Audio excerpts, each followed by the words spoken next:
नमस्कार, आप देख रहे हैं देश का number 1 news channel news 18 India और मैं हूं आपके साथ अनुपमा झा। नमस्कार, मैं रीमा आपके साथ बड़ी खबरों का सिलसिला आगे बढ़ाएंगे। तो देश का सबसे भरोसेमंद न्यूज चैनल आप देख रहे हैं न्यूज 18 इंडिया पर आपका बहुत स्वागत है। मैं हूं आपके साथ शिवानी पांडे।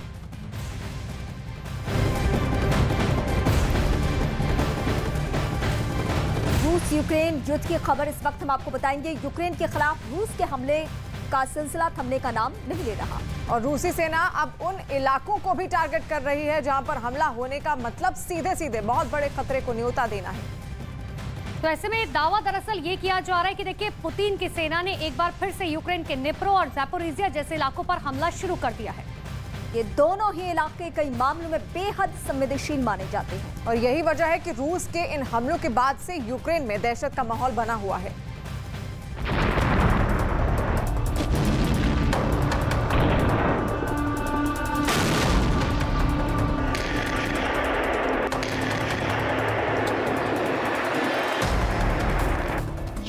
शहरों पर दिन ब दिन तबाही दस्तक दे रही है। रूस के बारूदी हमले यूक्रेन को खंड खंड करने पर आमादा है। यूक्रेन के निप्रो शहर से आई इन तस्वीरों को देखिए।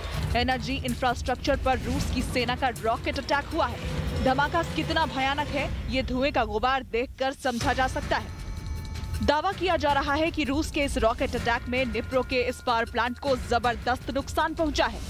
उधर यूक्रेन के लिए सबसे बड़ी चुनौती इस वक्त ज़ैपोरिज़िया जैसे इलाकों की हिफाजत है, क्योंकि ज़ैपोरिज़िया परमाणु प्लांट एक बार फिर रूस की सेना के निशाने पर आ गया है। बताया जा रहा है कि रूस की सेना ने यूक्रेन के परमाणु प्लांट के बेहद करीब बमबारी को अंजाम दिया है। Но мы стараемся ближе к победе. Чем больше мы вложим труда и как-то поможем нашим ЗСУ, тем будет как-то им легче и нам проще. Ну, каждый день вот эти обстрелы очень как-то. Но на работу не сказывается, потому что есть цель, и идешь к этой цели. ये इलाका बेहद संवेदनशील इलाकों में गिना जाता है। यहाँ मौजूद परमाणु प्लांट पर किसी भी तरह के बारूदी हमले का मतलब रेडिएशन का रिसाव है, और अगर ऐसा हुआ तो पूरे यूरोप पर परमाणु रेडिएशन का खतरा मंडरा सकता है। यही वजह है कि लोगों को लगातार रूस के हमलों की चिंता सता रही है। И выжить, вот просто, удержать коллектив, удержаться самим и выжить, чтобы не попасть под эти обстрелы. Сегодня 20 минут 6 утра. Встаешь, а тебя там в Марганце как раз прилеты такие были, что ничего, оделся, собрался и знаешь, что в 6 часов у тебя автобус, и ты бежишь.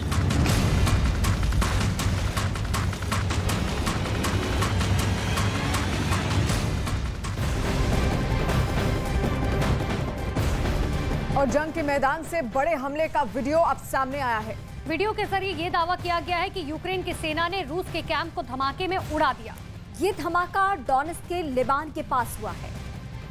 और आपको बता दें, यूक्रेन में रूस की सेना का ताबड़तोड़ एक्शन लगातार जारी है और अब पुतिन की सेना यूक्रेन के रिहायशी इमारतों को टारगेट कर रही है, जिससे की वजह से समझे कि लोग डर में हैं, क्योंकि उन्हें नहीं पता कि कब और कहां से रूस की सेना उन पर बमबारी कर दे।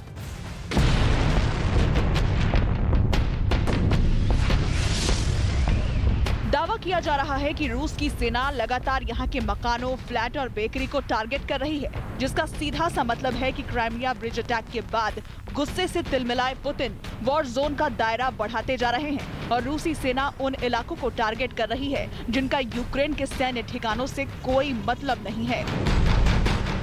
Нету ни военных, ни баз у нас, ничего нету. А бьют же просто в частные дома, в квартиры. Хлебзаводы, частные, там же нету. С кем же воюют? Получается, с мирным населением. Хотелось бы, чтобы их защитить. रूस के हमलों से डरे और सहमे लोग यहाँ सिर्फ और सिर्फ अब शांति चाहते हैं, क्योंकि ये जंग लगातार खिंचती जा रही है। Хочется мира. И все, больше ничего не хочется. Хочется, чтобы был мир на земле и чтобы люди жили как раньше. Не так, чтобы как сейчас все боятся чего-то. Хочется, чтобы просто не было ни у кого ни страха, ничего.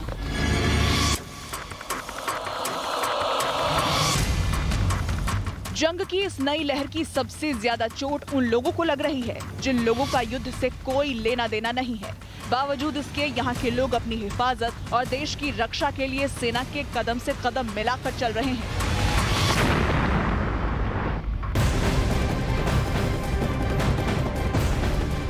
तो रूस और यूक्रेन के बीच चल रही जंग दिन पर दिन भयानक रूप लेती जा रही है।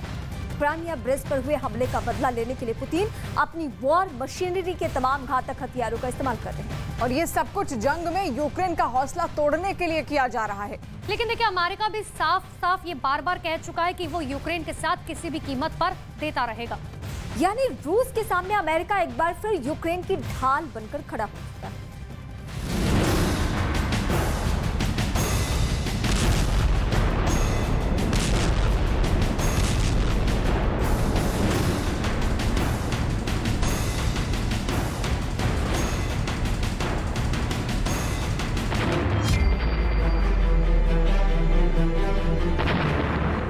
यूक्रेन में चल रही जंग पुतिन के लिए साख की जंग बन चुकी है, जिसे जीतने के लिए पुतिन की सेना कुछ भी कर गुजरने को तैयार है।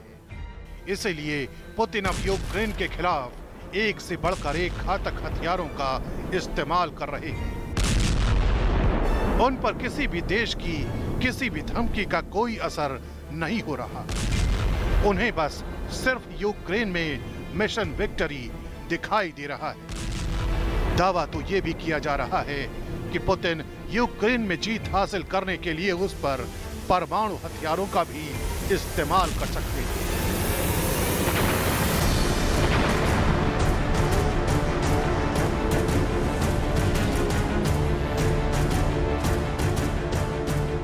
यही वजह है कि नेटो फोर्स भी रूस के खिलाफ एक्टिव हो चुकी है। जल थल वायु में नेटो देशों की सेनाएं युद्धाभ्यास कर रही हैं। B-52 जैसे बॉम्बर के जरिए नेटो देश अपनी परमाणु ताकत को भी परख रहे हैं। इन तमाम तस्वीरों के बीच अमेरिका ने एक बार फिर रूस को सीधी चुनौती दे डाली है। अमेरिकी राज्य सचिव एंटनी ब्लिंकन ने ऐलान कर दिया है कि अमेरिका इस जंग में यूक्रेन का साथ देता रहेगा। If we don't stand up to that where it's being challenged, then the risk you have is opening a Pandora's box, where aggressors, not just in Europe, not just Russia, will take a lesson and say, I can act with impunity, I can do this. दरअसल दुनिया ये अच्छी तरह से जान चुकी है कि पुतिन के मन में जो होता है वो उसे किसी भी कीमत पर पूरा करते हैं। पुतिन की यही जिद न सिर्फ उन्हें दुनिया का दुश्मन बना बैठी है, बल्कि खुद उनके अपने ही देश में यूक्रेन के खिलाफ लड़ी जा रही जंग का विरोध हो रहा है।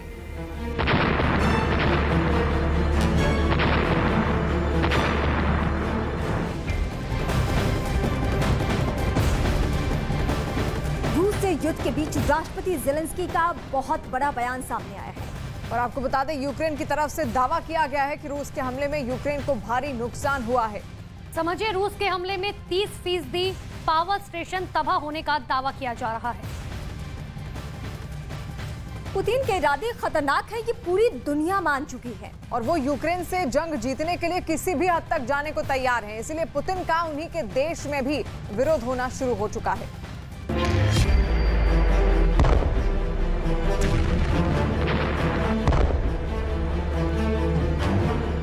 पुतिन के इरादों में जरा भी बदलाव नहीं आया है और अब ईरान से मिले ड्रोन की बदौलत वो यूक्रेन की धरती पर तबाही लाने पर आमादा है। यही वजह है कि अब रूस का साथ देने के लिए ईरान पर भी सवाल उठाए जा रहे हैं और यूरोपियन यूनियन से ईरान पर पाबंदी लगाए जाने की मांग उठने लगी है। यूक्रेन में आक्रामक युद्ध छेड़ने और यूक्रेनी नागरिकों को मारने के लिए हथियार मुहैया कराने को लेकर ईरान रूस की आक्रामकता, युद्ध अपराधों और यूक्रेन के खिलाफ आतंकवादी हमलों को हवा दे रहा है। यही वजह है कि अब ईरान के खिलाफ यूक्रेन की राजधानी कीव में प्रदर्शन होने लगा है।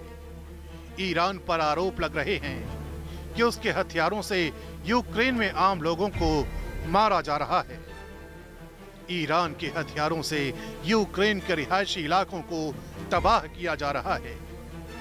आरोप ये भी है कि ईरान के हथियारों से रूस यूक्रेन में युद्ध अपराध को अंजाम दे रहा है। जाहिर है यूक्रेन की जंग भयानक मोड़ पर पहुंच चुकी है, जहां धीरे धीरे दूसरे देशों की भी एंट्री होने लगी है। यही वजह है कि इस बात की आशंका लगातार जताई जा रही है कि कहीं ये जंग किसी नए महासंग्राम की वजह न बन जाए।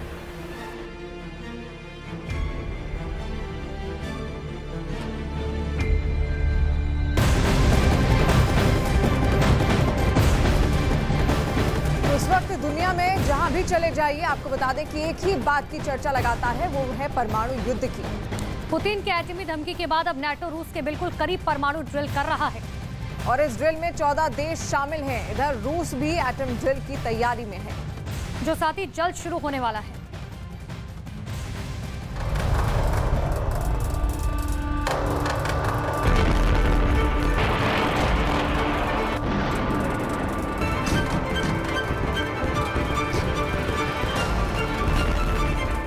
युद्ध की कानफोड़ू आवाजों से यूक्रेन कराह रहा है और दुनिया चीख रही है।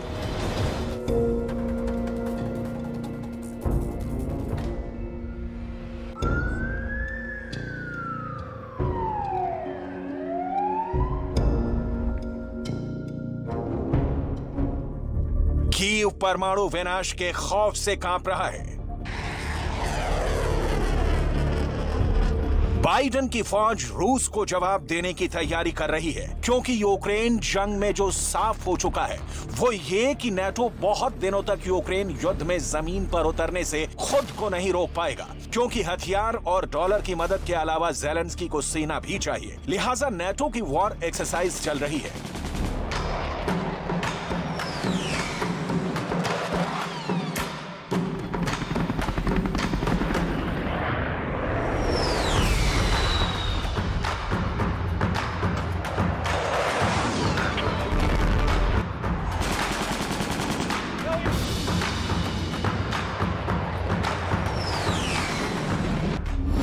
क्या नाटो के सैनिक यूक्रेन की जमीन पर जंग लड़ेंगे? क्या नाटो अब डायरेक्ट युद्ध में उतरने वाला है? क्या नाटो के पास पुतिन की परमाणु वाली धमकी के बाद अब कोई विकल्प नहीं बचा?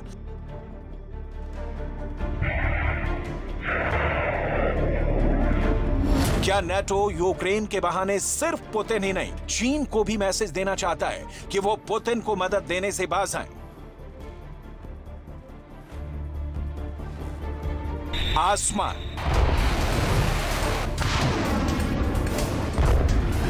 जमीन,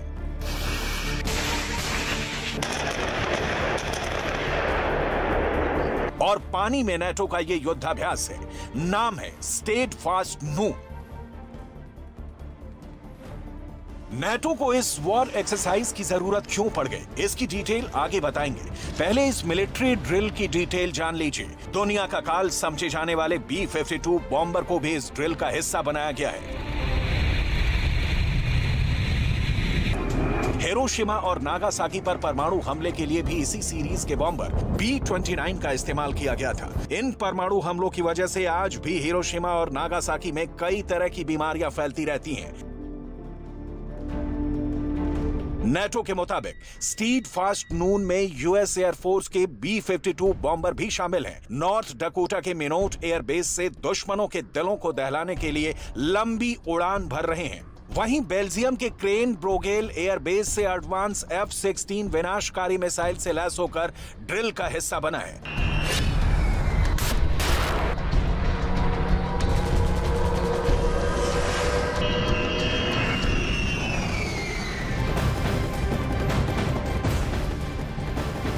रूस की हुंकार पर नाटो देश भी एक्टिव हो गए हैं, क्योंकि पुतिन की सेना लगातार मौत बनकर कीव और उसके आसपास के इलाकों पर मंडरा रही है। और इसीलिए यूक्रेन को इस वक्त सबसे ज्यादा अपने सहयोगी दोस्तों से मदद की जरूरत पड़ सकती है।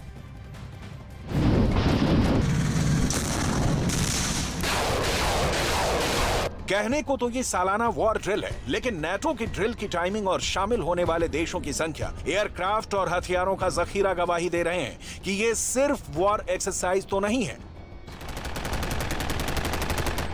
इस सालाना परमाणु अभ्यास में 14 सदस्य राज्य और 60 विमान हिस्सा ले रहे हैं, जो बेल्जियम, उत्तरी सागर और ब्रिटेन के हवाई क्षेत्र को दहला रहे हैं। नेटो के इस परमाणु एक्सरसाइज के साथ जरा याद कीजिए अमेरिका के प्रेसिडेंट जो बाइडेन का पुतिन को परमाणु पर जवाब देने वाला बयान। No matter what else is happening in the world, the United States is ready to pursue critical arms control measures. A nuclear war cannot be won and must never be fought. ये NATO है जिसके दम पर president Zelensky Kyiv में बैठे अब भी महफूज हैं। ये नेटो है जिसकी ताकत को चैलेंज करने का मतलब है तीसरा विश्व युद्ध। ये नेटो है जो संयुक्त राष्ट्र संघ में अपनी शक्ति रखता है। ये नेटो है यूक्रेन तक इसके फैलाव की आशंका का ही नतीजा है। यूक्रेन झुलस रहा है, पुतिन की नींद उड़ी हुई है और दुनिया की सांसें थमी हैं कि ये खून खराबा कब बंद होगा।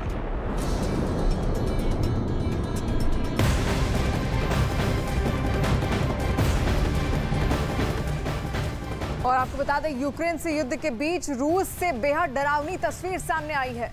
रूस का फाइटर प्लेन Su-34 क्रैश हो गया। प्लेन एक बहुमंजिला इमारत पर गिरा, जिसके बाद इमारत में आग लग गई और बताया गया कि इस हादसे में 13 लोगों की मौत हो गई है। लेकिन देखिए पायलट की जान जो है वो किसी भी तरीके से इस हादसे में बच गई।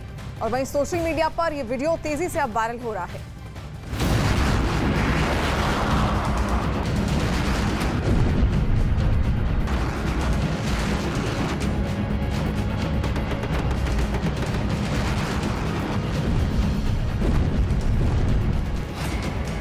बड़ा सा धमाका और इमारत में आग लग गई। चारों तरफ धुएं का गुबार दिखा, इमारत धू धू कर जलने लगी। रूस के शहर यस्क से विनाश की तस्वीरें सामने आई। बताया गया कि रूस का फाइटर प्लेन सुखोई 34 क्रैश हो गया। एक तरफ प्लेन क्रैश हुआ तो दूसरी तरफ इमारत आग की चपेट में आ गई। कुछ दूरी पर फाइटर प्लेन का पायलट जमीन पर दिखा। आगे क्या हुआ ये भी बताएंगे, लेकिन पहले आपको बताते हैं कि पायलट और वहां मौजूद लोगों के बीच क्या बात है। तुम ठीक हो? हाँ।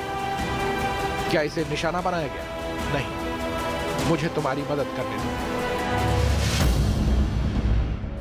पायलट ने किसी साजिश से इनकार किया। उससे पूछा गया कि क्या उसके प्लेन को निशाना बनाया गया। उसने जवाब नहीं में दिया, लेकिन प्लेन क्रैश कैसे हुआ ये जानकारी सामने नहीं आई। हालांकि बताया गया कि पायलट प्लेन के क्रैश होने से थोड़ी देर पहले पैराशूट की मदद से बाहर आ गया। जो फाइटर प्लेन क्रैश हुआ वो रूस का सुखोई 34 विमान था, जो रूस के शहर यस्क में क्रैश हुआ। यस्क अजोव सागर के तट पर स्थित है। सागर के दूसरी ओर यूक्रेन का तट है और यहीं से साजिश के तार जुड़ते नजर आ रहे हैं।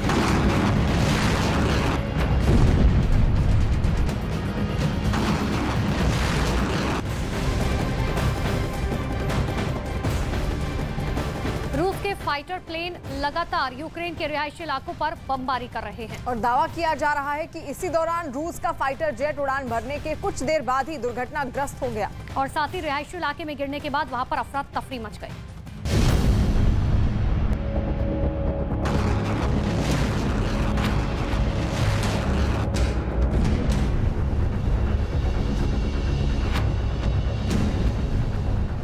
सवाल उठ रहे हैं कि क्या यूक्रेन ने रूस के फाइटर प्लेन को निशाना बनाया या किसी तकनीकी वजह से रूस का फाइटर प्लेन क्रैश हुआ, क्योंकि रूस और यूक्रेन के बीच विनाशकारी जंग चल रही है। एक तरफ रूस के सैनिक यूक्रेन के शहर को निशाना बना रहे हैं तो दूसरी तरफ यूक्रेन के सैनिक जंग में जोरदार पलटवार कर रहे हैं। यूक्रेन के पलटवार की वजह से कई शहरों में रूस के सैनिकों को पीछे हटना पड़ा है। हालांकि रूस के सैनिक अब ड्रोन और मिसाइल से भी यूक्रेन के शहर को निशाना बना रहे हैं। हो सकता है ये फाइटर भी यूक्रेन पर बारूद बरसाने के लिए तैयार किया गया हो, लेकिन अपने मकसद को पूरा करने से पहले ही किसी हादसे या साजिश का शिकार हो गया, क्योंकि विमान रूस में रिहायशी इलाके की इमारत पर गिरा। विमान में धमाका हुआ और बहुमंजिला इमारत में आग लग गई। आग पर काबू पाने के लिए दमकल की कई गाड़ियों को मशक्कत करनी पड़ी। बताया गया कि जो विमान हादसे का शिकार हुआ वो Sukhoi 34 medium range fighter bomber plane था, जो पास के ही एक एयरफील्ड से ट्रेनिंग के लिए उड़ा था।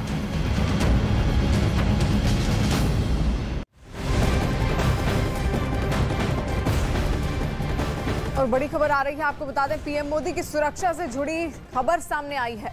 तो पाकिस्तानी खुफिया एजेंसी आईएसआई पीएम पर हमले की साजिश रच रहा है और इसके लिए आतंकी पीएम की किसी रैली या फिर रोड शो में आत्मघाती हमला कर सकते हैं।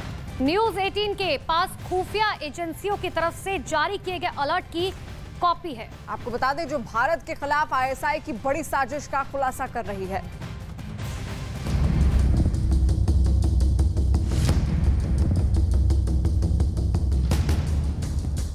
पाकिस्तानी खुफिया एजेंसी आईएसआई प्रधानमंत्री मोदी पर हमले की साजिश रच रही है। खुफिया सूत्रों के हवाले से खबर है कि आईएसआई पीएम मोदी के कार्यक्रम में सुसाइड अटैक करने की साजिश रच रहा है, जिसे लेकर केंद्रीय खुफिया एजेंसियों को हाई अलर्ट पर कर दिया गया है।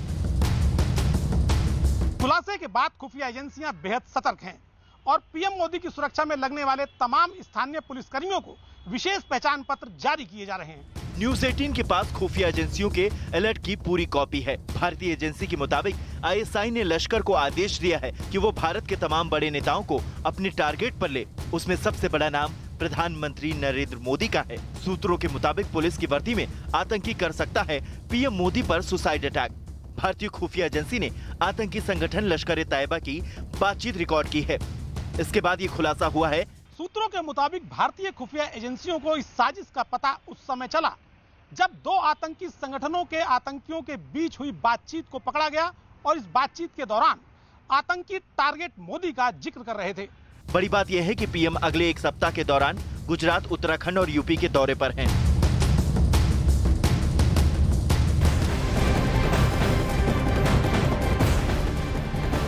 और इस बीच बड़ी खबर आ रही है, दाऊद इब्राहिम के सवाल पर पाकिस्तान के अधिकारियों ने चुप्पी साध ली। दिल्ली में चल रहे इंटरपोल के कार्यक्रम में पाकिस्तान के डेलीगेशन से न्यूज 18 इंडिया ने दाऊद को लेकर सवाल किए, जिसके बाद उन्होंने जवाब नहीं दिया और चुप्पी साध ली। दाऊद के पाकिस्तान में होने को लेकर दरअसल ये सवाल पूछा गया था, जिसपे पाकिस्तानी अधिकारी मौन रहे। क्या दाऊद इब्राहिम पाकिस्तान में लगातार सर इंटरनेशनल फोरम पे बात मानी जा रही है कि दाऊद इब्राहिम पाकिस्तान में है, कराची में क्लिफ्टन रोड पे रहते हैं। आप पाकिस्तान डेलीगेशन से हैं सर, क्या कहना चाहेंगे, आपकी प्रतिक्रिया इसमें सर?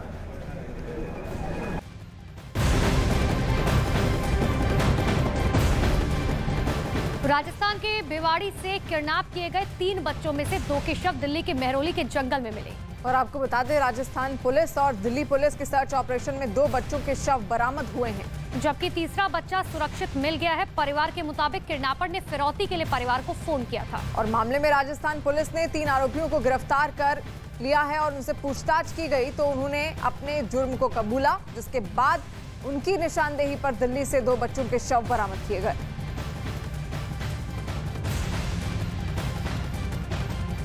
ना जमीन है मेरे पास, कुछ नहीं है, तो हम 8 लाख कहाँ से लेके आएंगे। जब मैंने उससे ये पूछा भाई कहाँ से बोल रहा है, उसने ये भी नहीं बताया, फोन काट दिया, उससे नंबर नहीं लग रहा उसका। कोई कार्रवाई नहीं, प्रशासन बिल्कुल डाउन चल रहा है यहाँ पे, कोई सुनवाई नहीं, कुछ नहीं है। थाने के अंदर जाओ तो थाने में मारने को दौड़ रहे हैं वहाँ पे। पुलिस ने टेक्निकल आधार पर, अन्य CCTV फुटेज एवं संदिग्ध व्यक्तियों से पूछताछ के आधार पर इस निष्कर्ष पर पहुंचे कि 2 व्यक्ति जो इस घटना से में संलिप्त है, जिनसे सख्ती से पूछताछ की गई तो उन्होंने बताया कि उन तीनों बच्चों का अपहरण करके वो दिल्ली में मेहरौली जगह पर ले गए और वहाँ उनके दौरान बच्चों के साथ जो है उनके हत्या, जिनको हम यहाँ मौका तस्दीक के लिए और घटनास्थल के लिए लाए हैं, वो आरोपी उनके चाचा से पूर्व से भलीभांति परिचित थे। ये अनुसंधान का विषय है कि मारने के पीछे उनका मोटिव क्या था। और मानव यादव मेहरौली दिल्ली से इस वक्त हमारे साथ लाइव भी जुड़ गए हैं। मानव, फिलहाल और क्या जानकारियां मिल रही हैं और आरोपियों ने अब तक क्या कुछ कबूला है? देखिए, राजस्थान पुलिस, दिल्ली पुलिस दोनों आरोपियों को लेकर उस स्पॉट पर गई थी और क्योंकि ये घना जंगल है, तस्वीरें हम आपको दिखाएंगे और साथ ही जानकारी भी देंगे। इस घने जंगल के उन स्पॉट्स पर लेके गई राजस्थान पुलिस, जहां पर उन्होंने 2 बच्चों की हत्या की गई और जो शव थे वो करीब 10 घंटे से जंगल में पड़े हुए थे, क्योंकि 2 राज्यों की पुलिस यहाँ पर अपना काम कर रही थी, राजस्थान और दिल्ली की। अभी उन शवों को दिल्ली के एम्स लेके जाया गया है, जहाँ पर उनका पोस्टमार्टम होगा। उसके बाद उनको परिवार और राजस्थान पुलिस को सुपुर्द किया जाएगा। बड़ी बात यह है कि आरोपियों ने जो पूछताछ में ये बताया है कि उन्होंने ये जगह इसलिए चुनी क्योंकि यहाँ पर कोई आता जाता नहीं है। तस्वीरों में आप देखेंगे तो आपको चारों तरफ घना जंगल देखने को मिलेगा। 3 बच्चों को अलग अलग जगह खड़ा किया, कहा पेशाब करिए। उसके बाद बारी बारी से 13 साल और 8 साल के बच्चों की हत्या कर दी। 6 साल का जो बच्चा था वो यहाँ से भागने में कामयाब रहा और फिलहाल वो बच्चा अपने परिजनों के साथ है, जिनको राजस्थान पुलिस अपने साथ, उनका जो विभाड़ी है। बिल्कुल मानव, बहुत बहुत शुक्रिया तमाम जानकारी के लिए। तो देखिए, बड़ी खबर इस वक्त की आपको बता रहे थे, जिसमें 2 बच्चों की हत्या कर दी गई। और चलिए अब बढ़ते हैं आगे, बात कर लेते हैं उत्तराखंड की, जहां पर उत्तराखंड के रुद्रप्रयाग में एक भीषण हादसा हो गया। आपको बता दें, केदारनाथ से श्रद्धालुओं को लेकर लौट रहा एक हेलीकॉप्टर क्रैश हो गया। हालांकि इस हादसे में 7 लोगों की मौत हो गई और 7 लोग ही इस हेलीकॉप्टर में सवार थे। हादसा रुद्रप्रयाग से 2 किलोमीटर आगे हुआ। जिस वक्त हेलीकॉप्टर क्रैश हुआ, एक तेज धमाके की आवाज इलाके में सुनी गई। हेलीकॉप्टर में 2 श्रद्धालु समेत 7 लोग सवार थे। सभी की मौत हो गई। हादसे के बाद की तस्वीरें सामने आई हैं, जिसमें पहाड़ी पर हेलीकॉप्टर का जलता हुआ मलबा दिखा। पूरे इलाके में हेलीकॉप्टर के टुकड़े बिखरे दिखाई दिए। हादसे की वजह घना कोहरा बताया जा रहा है।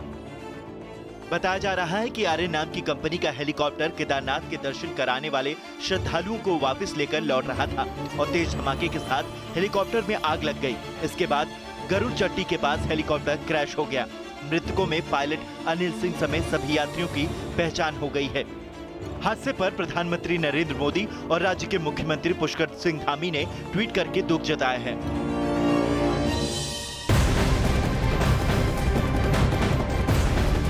और महाराष्ट्र के पुणे से खबर सामने आ रही है। पुणे में भारी बारिश लोगों के लिए जानलेवा साबित हो रही है। देखिए, लगातार हो रही बारिश की वजह से 2 स्कूटर सवारों की जान पर बनाई, जिसकी तस्वीरें हम आपको दिखा रहे हैं। पुणे में जोरदार बारिश हुई, जिसके बाद सड़कों पर जलभराव हुआ और फिर 2 स्कूटर सवार उसमें फंस गए, जिसकी तस्वीरें सामने आई हैं। इस वीडियो में दोनों स्कूटर सवार खुद को बचाने के साथ साथ अपने स्कूटर को भी बहने से बचाने में लगे रहे, लेकिन पानी का बहाव इतना तेज था कि स्कूटर के साथ दोनों आदमी भी बहने लगे। ये तो गनीमत रही कि कुछ ही दूरी पर एक गाड़ी खड़ी थी, जिसका सहारा लेकर दोनों स्कूटर सवारों ने अपनी जान बचाई। पुणे में भारी बारिश के कहर की एक और तस्वीर सामने आई है, जिसमें सड़क पर बह रहे सैलाब में कई कारें बहती हुई दिखाई दी। तस्वीरें वानवाड़ी इलाके की बताई जा रही हैं। बारिश के बीच कारें इस तरह पानी में बहती दिखी जैसे वो कागज की बनी हो। मौसम विभाग ने आज भी पुणे में बारिश की आशंका जताई है।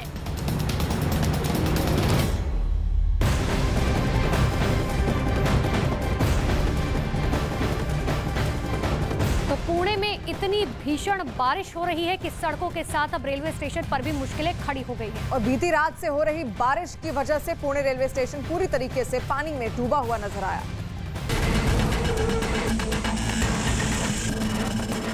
पुणे रेलवे स्टेशन पर जल जमाव की तस्वीरें सामने आई हैं।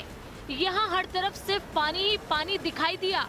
वेटिंग रूम से लेकर स्टेशन के लॉज तक पानी में डूबे नजर आए। रेलवे स्टेशन के बाहर से लेकर अंदर तक सिर्फ पानी का सैलाब दिखा। रेलवे स्टेशन के बाहर तो लोगों की कमर तक पानी भर गया और लोग इसी तेज बहाव के पानी के बीच रेलवे स्टेशन तक पहुंचते दिखे।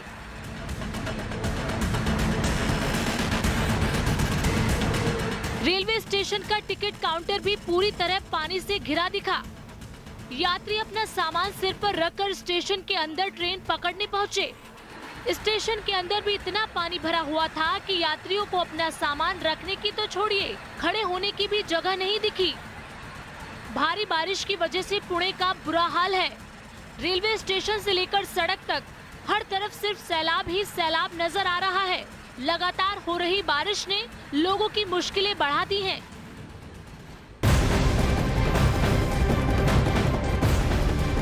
और आपको बता दें, उधर बिहार के बेगूसराय में गंगा नदी का रौद्र रूप दिखा है, जिसकी वजह से लोगों को अब काफी दिक्कतों का वहां पर सामना करना पड़ रहा है। और इसी के साथ मिट्टी में कटान के बाद कल्पवास मेले में श्रद्धालुओं के लिए लगे तंबू गंगा नदी में समा गए।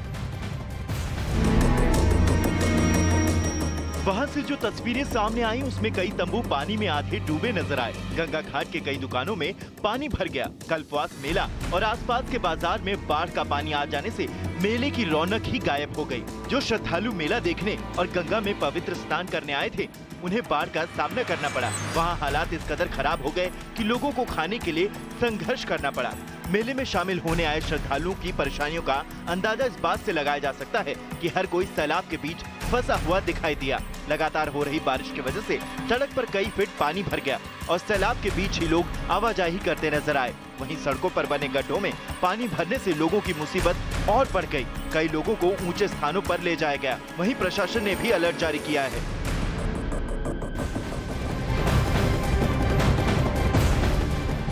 तो बिहार के भागलपुर से दिल दहला देने वाली तस्वीरें सामने आई। वहां पर कुछ बच्चे सैलाब के बीच जान जोखिम में डालकर नाव के सहारे स्कूल जाते हुए दिखे।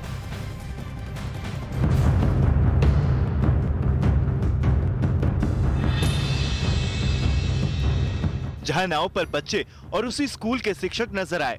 एक एक करके ये सारे बच्चे पहले तो नाव पर बैठे और फिर नाव के सहारे स्कूल की ओर जाते दिखाई दिए।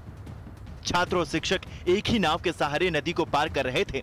ऐसे में कभी भी कोई बड़ा हादसा हो सकता था, क्योंकि लहरों के बीच 40 से 50 बच्चे नाव में सफर कर रहे थे और नाव में ही सबसे आगे बैठी शिक्षक वीडियो बना रही थी। डर किसको नहीं लगता है, सबको डर लगता है। बच्चे को लेके मूल्यांकन के कारण बच्चे को लेके जा रहे हैं। आज भर लेके जाते हैं, फिर इसके बाद शाम में बड़े पदाधिकारी के पास जाएंगे और हम लोग एप्लीकेशन देंगे कि बच्चे का पठन पाठन बंद कर दिया जाए। वहां से एक और वीडियो सामने आया जो काफी हैरान कर देने वाला था। वहां एक मासूम बच्चा नाव चलाते देखा गया। ये नाव टीन से बनी थी और नाव पर कुछ बच्चे बैठे थे। जब ये नाव गंगा के रौद्र रूप के बीच चल रही थी तो मानो ऐसा लग रहा था कि कभी भी कोई बड़ा हादसा हो सकता है। बताया गया कि ये बच्चे लगातार 10 दिनों से ऐसे ही जान जोखिम में डालकर नाव पर सफर कर रहे हैं। दरअसल नदी पर पुल नहीं बने होने से उनका दूसरी जगहों से संपर्क पूरी तरीके से टूट गया। एक जगह से दूसरी जगह जाने के लिए लोगों के पास बस नाव का ही सहारा है। वहीं यहाँ के लोग पुल के लिए सरकार से कई बार मांग कर चुके हैं, पर अब तक इनकी मांगे पूरी नहीं हुई है।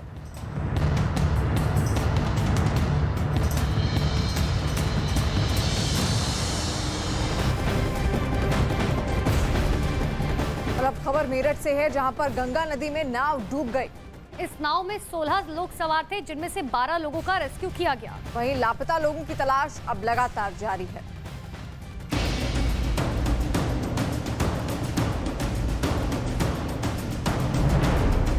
गंगा नदी में नाव डूबने की खबर फैलने के बाद गांव में अफरा तफरी का माहौल मच गया। आनन फानन में मौके पर रेस्क्यू टीम पहुंची और लोगों को बचाने का काम शुरू किया गया।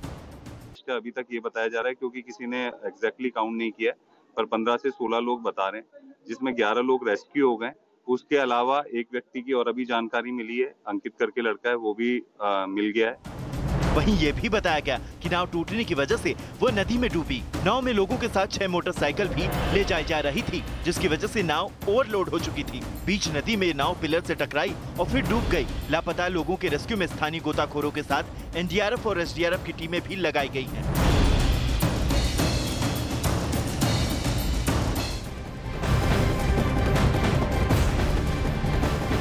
और मध्य प्रदेश की सतना से खबर सामने आ रही है। सतना में 2 गुट आपस में भिड़ गए, जिसके बाद वहां जमकर मारपीट हुई। उनके बीच हुई मारपीट का वीडियो वायरल हो गया,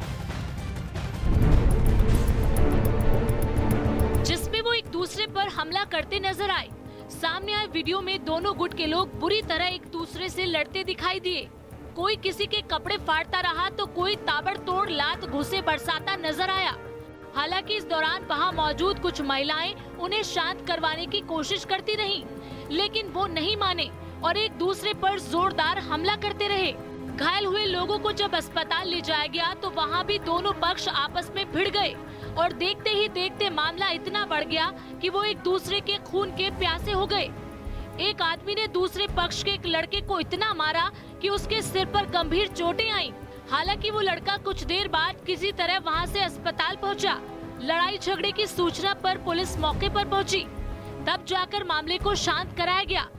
बताया गया कि दोनों पक्षों में पुरानी रंजिश थी, जिसे लेकर विवाद हुआ और फिर वो हाथापाई में बदल गया। इस घटना में 4 लोग गंभीर रूप से घायल हुए हैं। वहीं पुलिस ने दोनों पक्ष के लोगों पर केस दर्ज कर लिया है। और टीआरपी की रेस में न्यूज 18 इंडिया की बादशाहत लगातार कायम है। आपका पसंदीदा न्यूज चैनल न्यूज 18 इंडिया आज तक से अब बहुत आगे निकल चुका है। हर हफ्ते आज तक और पीछे होता जा रहा है। न्यूज 18 इंडिया को आज तक से 27% ज्यादा दर्शकों ने देखा है। न्यूज 18 इंडिया के लिए दर्शकों का प्यार लगातार बढ़ता जा रहा है। न्यूज 18 इंडिया को आज तक से 1,69,00,000 ज्यादा दर्शकों ने देखा और ये बहुत बड़ा फासला है जो हर हफ्ते और बढ़ता जा रहा है। प्राइम टाइम में न्यूज 18 इंडिया के आसपास भी कोई नहीं है। न्यूज 18 इंडिया के पास 16.5% मार्केट शेयर है, जबकि महज 12.4% के साथ आज तक बहुत ज्यादा पीछे है। प्राइम टाइम में न्यूज 18 इंडिया को आज तक से 34% ज्यादा दर्शकों ने देखा है। सिर्फ इतना ही नहीं, मनोरंजन चैनलों पर भी न्यूज 18 इंडिया की खबरें भारी पड़ रही हैं। स्टार प्लस हो, जी टीवी, सोनी और सब टीवी जैसे मनोरंजन चैनल भी न्यूज 18 इंडिया से पीछे हैं। न्यूज 18 इंडिया को 10 करोड़ से भी ज्यादा दर्शकों ने देखा है, जबकि स्टार प्लस, सोनी, जी टीवी और सब टीवी बहुत पीछे हैं। आपका भरोसा हमें लगातार बना रहा है देश का नंबर 1 न्यूज चैनल।